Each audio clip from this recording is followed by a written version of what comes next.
Welcome to AP Chemistry at Heineck High School. I'm Brian Brown, and today we'll be looking at Chapter 21, which finishes our three-chapter series over the atom. And what we'll be looking at in Chapter 1 is nuclear chemistry. Now, if you recall from pre-AP chemistry, one of the ways in which we have describing the specific isotope of an atom they're talking about is what we called the isotope notation last year. So in the upper left-hand corner, you put the mass number, the lower left-hand corner, you put the atomic number, which would represent the protons or electrons for neutral atom, and then you put the symbol for the element. And one of the things I believe it already mentioned this year is sometimes we abbreviate in AP chemistry just to show that. Because if we know it's carbon, we can find out what its atomic number is.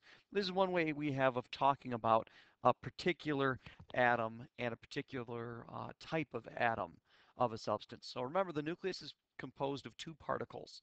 Now, this is a new vocab word. We didn't use this last year in pre-AP. They're called nucleons. So nuclear particles would be nucleons. So protons and neutrons would be an example of nucleons. So these are particles that are in the nucleus of the atom, so we call them nucleons. So the atomic number represents the number of protons, and the mass number represents the number of nucleons, which would be the protons and the neutrons. And remember, fundamentally, the mass number is basically the atomic mass of the atom to the nearest tenth because electrons don't weigh all that much. So if we had to guess what carbon 12 would weigh, we'd say it weighs about 12.0 grams per mole. So remember, effectively, the protons and neutrons are what contribute to the overall mass of the atom. Now, not all atoms of the same element have the same mass, and that's due to different numbers of neutrons in the nucleus. Those are isotopes. So, for example, there are three naturally occurring isotopes of uranium. There's uranium-234, uranium-235, and uranium-238. And this is our second way of talking about particular isotopes, and that would be to use what's called the hyphen notation, the element name hyphen the mass number. So these show the different isotopes of uranium that exist. And remember, the 234, 235, and 238 would be their mass number. So if we take and subtract each of those numbers by 92, which is the atomic number of uranium, we would then be calculating the number of neutrons. So you can clearly see that the difference between these three types of uranium would be that they each have a different number of neutrons in them. And that's what the isotope stands for. So a nucleus with a specific number of protons and neutrons is referred to as a nuclide. And this should also be a new vocab word because you probably didn't hear that much last year. So a particular isotope is referred to as a nuclide. Now, it's not uncommon for some nuclides of an element to be unstable or radioactive, and that's one of the big things we're looking at here in Chapter 21 is unstable atoms. How come some atoms are unstable, and what happens when they're unstable? And that's really what we're looking at in Chapter 21 is understanding unstable atoms or elements. Now, we refer to these types of nuclides as radionuclides. So these would be radioactive or unstable elements. And there are several ways radionuclides can decay into different nuclides. So basically, if you're an unstable atom, how do you decay to achieve stability? So what happens with that? Now, this is something you should remember from pre-AP chemistry because we talked about back in chapter 4 of pre-AP the different types of radioactive decay that occur with unstable elements. Now, the first would be the alpha decay. Alpha is the first letter in the Greek alphabet, so it should be no surprise. This was our first radioactive decay particle that was discovered.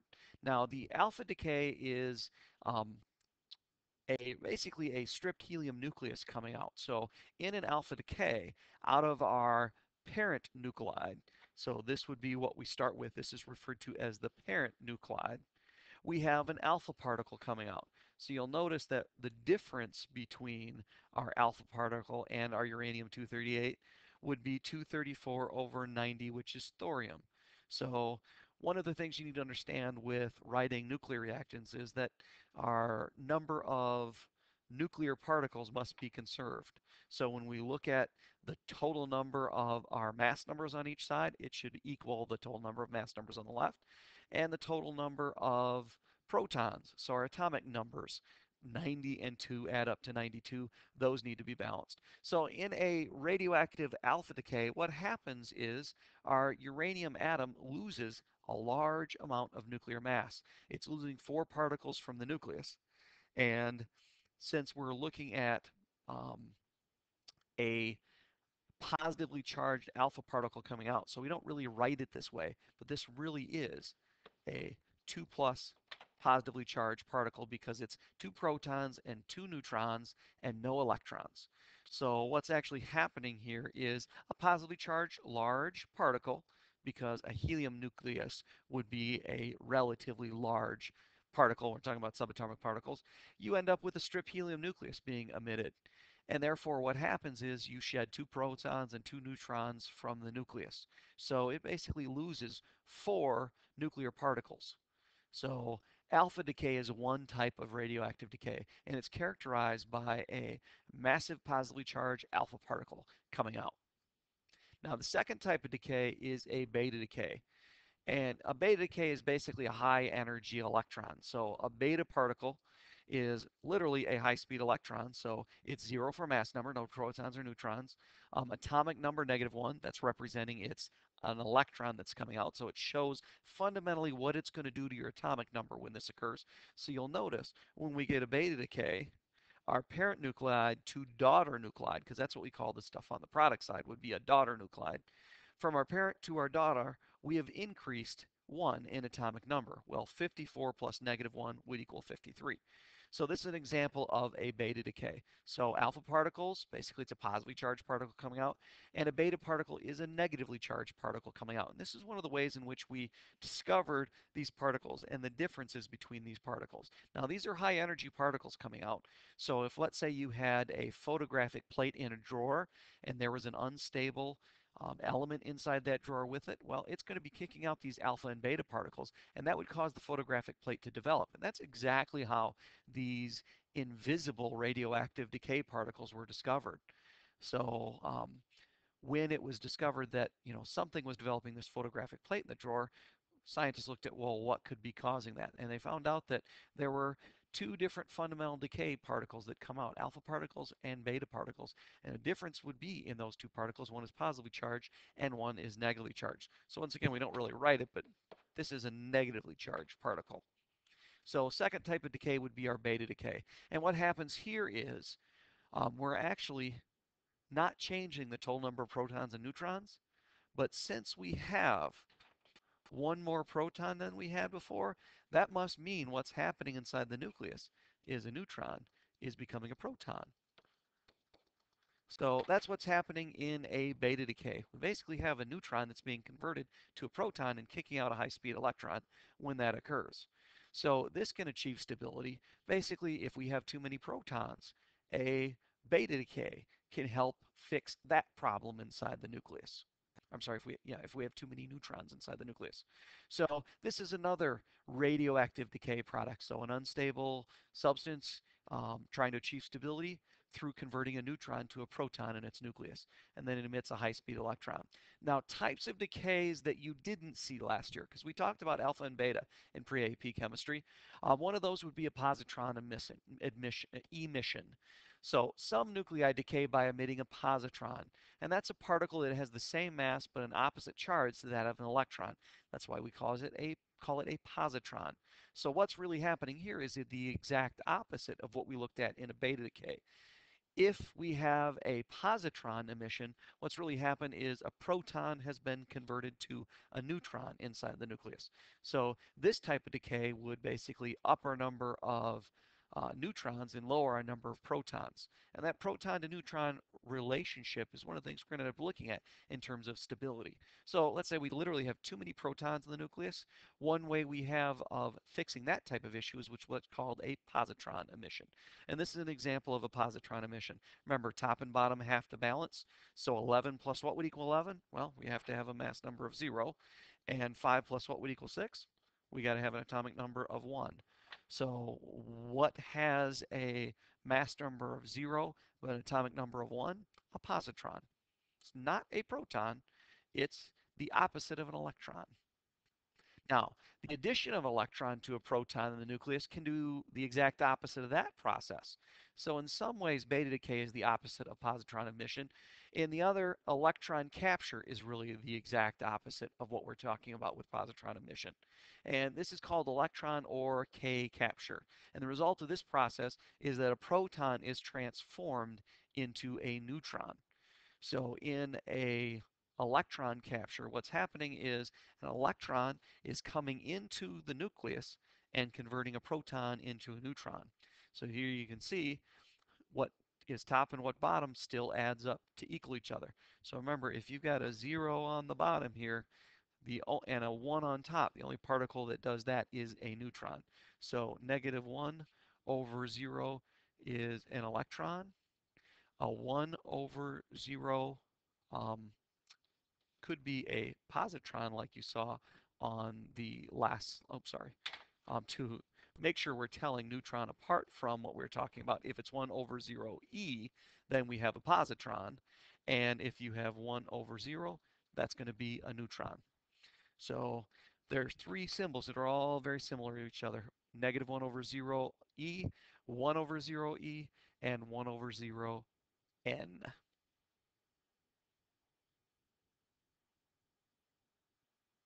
Okay, last type of decay that we're going to talk about is not actually a decay particle, it's decay energy. A gamma decay, notice we call it alpha particle and gamma particle and so on, but with gamma radiation, it's really a high energy photons being emitted along with the radioactive emissions. So this isn't a particle, it's really a loss of energy. Remember, lower potential energy means more stable. So in many radioactive decays, we also have gamma decay along with it. And this weird looking squiggly thing here, um, that is our gamma particle. So this represents the Greek symbol gamma. So many situations that include decays, whether they're alpha, beta, positron emission, um, accompanying many of those decay processes is also gamma particles coming out. Now, we don't show them in the nuclear reaction because as energy form, it's not really affecting any of our masses anywhere. So accompanying many of our decay reactions is actually gamma particles coming out. It's really just high energy photons that are emitted when the decay occurs. So in terms of writing nuclear reactions and understanding what decays would look like and what they form, really the gamma has no role in that, but it does have an important role in stability. Now, next section gets into patterns of nuclear stability. So some things are unstable. They undergo the four different types of decays that we looked at because we're not going to worry about the gamma decay on the last few slides. But that really doesn't explain why they're unstable. Now, any element with more than one proton, so basically anything but hydrogen, will have repulsions between the protons in the nucleus. Now, when we have two positive things very, very, very, very close together, that's a very unstable situation. So there has to be a large amount of energy bound inside that nucleus that actually holds those protons together. But that can create instability inside the nucleus. Once you get a bunch of protons together, they're going to repel each other, and it takes tremendous energy to keep them together. And that's really the role of the neutron. Neutrons, as neutrally charged particles, can get in between our protons, separating them, and that's going to decrease the attractive forces or the repulsive forces between them, and that's going to mean it takes less energy to hold that nucleus together and make it stable. So the nucleus basically has neutrons in it, and those help stabilize the nucleus. And the strong nuclear force is really the energy that helps keep that nucleus from flying apart. So protons are in the nucleus, they're like charge, they're supposed to repel each other. So the strong nuclear force is the energy that holds the nucleus together. And the neutrons, as I'd mentioned, play a very key role in stabilizing the nucleus to help reduce some of the proton repulsion, which will help reduce the strong nuclear force, the energy needed to hold that nucleus together. So therefore, really, the ratio of neutrons to protons is a very important factor in nuclear stability. Now you can look, this would be on our graph here, a 1-to-1 ratio between neutrons and protons. And this belt is referred to as the belt of stability here. And that belt of stability shows that when the substance is relatively small, so relatively small nuclei, it's about a 1-to-1 neutron to proton ratio we need to keep a nucleus stable. So for elements Z under 20, it's pretty much a 1-to-1 proton to neutron ratio. So if you look at many of our small mass numbers, you'll notice it's almost always very, very similar to double the atomic number. So that would mean the number of protons and the number of neutrons would be the same. Now, as our atom gets larger, the amount of energy needed to hold these together becomes too strong. So fundamentally what happens there is we need more neutrons. So the larger the nucleus, the greater the number of neutrons we need to stabilize our atom. So once we get a bigger nucleus, we need to have a greater number of neutrons than protons. And this really is what is called our belt of stability, and it shows that idea. Relatively small things down here, 1-to-1 ratio, but as it gets larger, we need a greater number of neutrons. Now, the shaded region in the figure to the right really is what referring to our so-called belt of stability of our stable nuclides. And you'll notice at any given number of protons, there are multiple number of stable dots there. Well, that would represent the different isotopes of that element. So nuclei above this belt then really have too many neutrons to be stable. That's one type of problem with a nucleus. So what they tend to do is undergo decays that help fix that issue.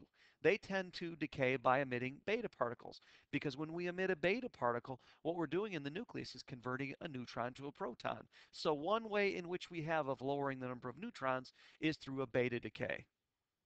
Now, if we have nuclei that are below our belt of stability, that means we have too many protons, not enough neutrons. Well, that type of situation will often be positron emission or electron capture, because what's happening in both of those situations is we're ending up taking a neutron and in essence converting it to a proton through two different mechanisms. But in both cases, we're fundamentally doing the same thing, is we're reducing our number of, or I should say we're reducing our number of protons and we're increasing our number of neutrons. So if we're below the belt of stability, we tend to undergo positron emission or electron capture. So what about alpha decay, which is one of our main forms of decay? Well, there are no stable nuclei with an atomic number greater than 83. So nuclei with such large atomic numbers really are too unstable. They just have too much in their nucleus. We can't add enough neutrons to stabilize our nucleus, in essence, is what's happening at this point. So here our problem is really we have a nucleus that's just too big. Well, those things are going to undergo alpha emissions, alpha decays, because that will dramatically lower the number of particles inside the nucleus. And very large atoms will undergo a number of alpha decays until they eventually make stable substances. So once they finally get small enough, they can become stable. And along the way, we may have to do beta decays in order for it to also become stable. So with normal radioactive emissions, normally we're looking at alpha and beta decays, but we can also have the other types of situations, positron emissions and electron captures. That can also help fix whatever problem we have. Now, just as a general rule, so if you're answering a question in homework that's related to, what's it going to do more than likely, this is a quick way to look at what kinds of things it might do. So remember, if a substance is just too large, its most likely form of becoming stable is through alpha decay. So that's what's going on over here. Now, if we have a smaller substance, it's really about, do we have too many protons or do we have too many neutrons? Well, if we compare our mass number to our atomic number, which is what we're doing here, we can see what our issue is. If our mass number is bigger than our atomic number by a large amount, um, then that's one type of problem. If our mass number, I'm sure, not atomic number, I'm mispronouncing this, atomic mass. So basically atomic mass would be our average number, and those are for our stable substances. Well, if our mass number is bigger than that, that's one type of problem. And if our mass number is smaller than that, that's another type of problem. So our other types of things we can do here are beta decay. And remember, in a beta decay, what we're doing, since what was coming out was a 0 over negative 1 E, what we're doing in this particular case, lowering atomic number by 1, that means we're converting a neutron into a proton. So what we have here is our too many neutron problem. What we have over here is our too many proton problem.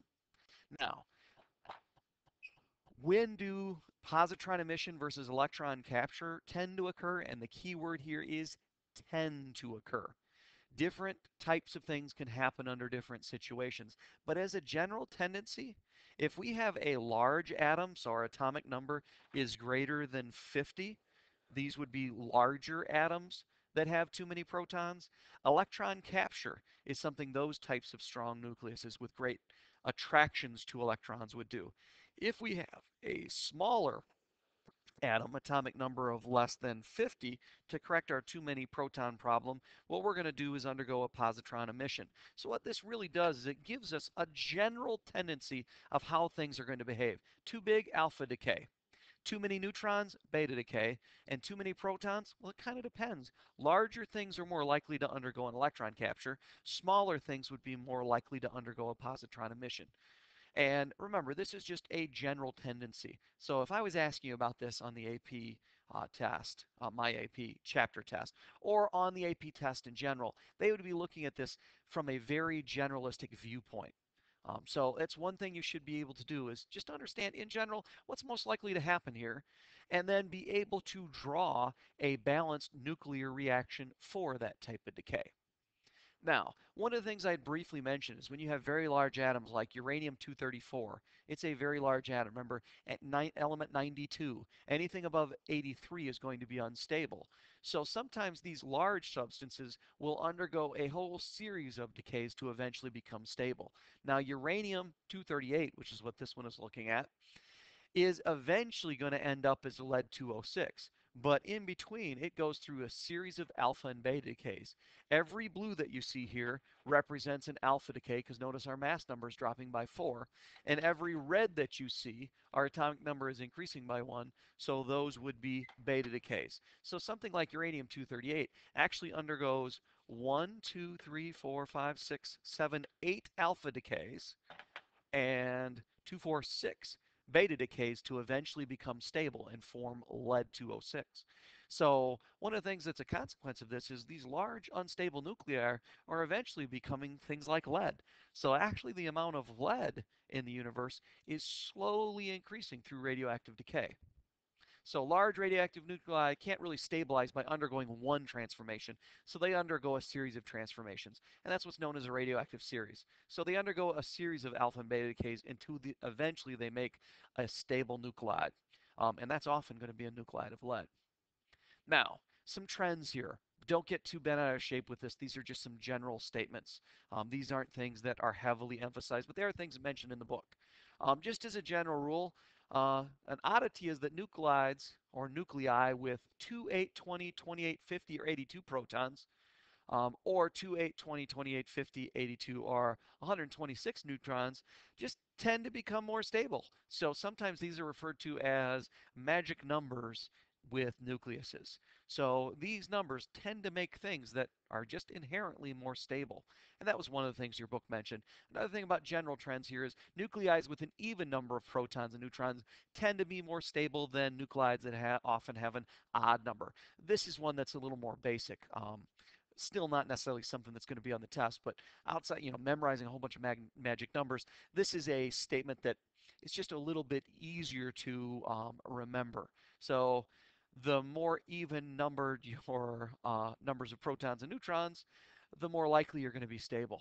So those are just some general trends and stability your book discussed. Now, the next section gets into nuclear transformations. A nucleus can change identity through, radioactive decay. That's a normal process that happens in the world around us all the time. In fact, it's happening to radioactive substances in our body right now. But we can also force a nuclear reaction through nuclear transformations. And basically what we're doing is we are impacting a nucleus with another particle, sometimes a neutron, sometimes another particle, and that's going to induce a nuclear reaction inside the nucleus. So if the reaction is induced and it's not just a reaction process that normally happens around us like radioactivity, this would be known as a nuclear transmutation. So it's not just a plain old nuclear decay that happens without interference by man. If we're making this happen, this is known as a nuclear transmutation. So we're changing the nucleus. Nuclear transformations can be introduced by accelerating a particle and colliding it with a nuclide. That's where our particle accelerators come in. You basically take a particle, accelerate up to a high speed, and then throw it at nucleuses to see what happens. This would be an example of, I believe, the Lucerne collider. So what we do is, in a very, very large region, we accelerate these particles faster and faster and faster. Um, so some of these particle accelerators can be very, very large. This is actually a picture of two particle accelerators. There's a smaller one here and a larger one there. And that ends our notes over the first couple of sections of Chapter 21.